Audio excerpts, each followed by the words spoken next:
Hello students, today we will read chapter number 4, Food Security in India, part 3rd. Let's start. The introduction of rationing in India dates back to the 1940s against the backdrop of the Bengal famine.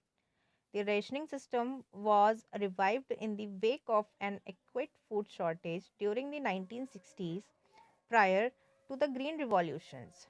In the wake of the high incidence of poverty levels as reported by the NSSO in food mid 1970s, three important food interventions programmes were introduced: public distribution system for food grains, integrated child development services, and food for work. Over the years, several new programs have been launched and some have been restructured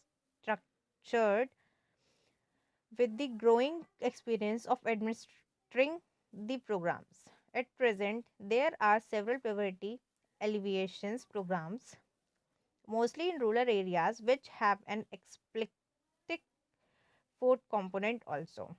While some of the programs, such as PDS, midday meals, etc., are exclusively food security programs, most of the PAPS also enhance food security.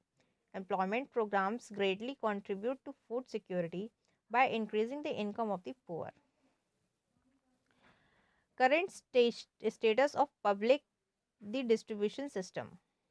Public distribution system is the most important step taken by the government of India towards ensuring food security. In the beginning of the courage of PDS was universal with no discrimination between the poor and non-poor. Over the years, the policy related to PDS has been revised to make it more efficient and targeted. In 1992, revamped public distribution system was introduced in 1700 blocks in the country. The target was to provide the benefits of PDS to remote and backward areas. From June 1997, in a renewed attempt, targeted public distribution system was introduced to adopt the principle of targeting the poor in all areas. It was for the first time that a differential price policy was adopted for poor and non-poor.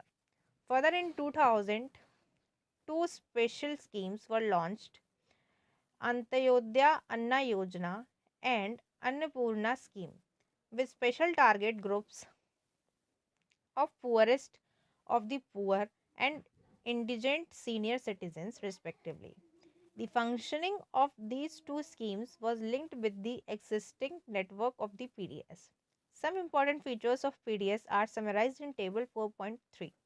The PDS has proved to be the most effective instruments of government policies over the years in establishing prices and making food available to consumers at affordable prices.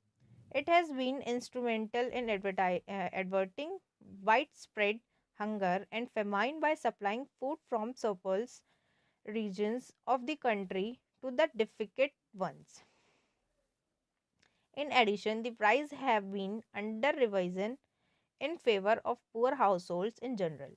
The system, including the minimum support price and procurement, has contributed to an increase in food grain production and provided income security to farmers in certain regions. However, the public distribution system has faced severe criticism on several grounds. Instances of hunger are prevalent despite overflowing granaries. FCI godowns are overflowing with grains, with some rotting away and some being eaten by rats. Graph 4.2 shows the difference in food grain stocks in central pool and its stocking norms.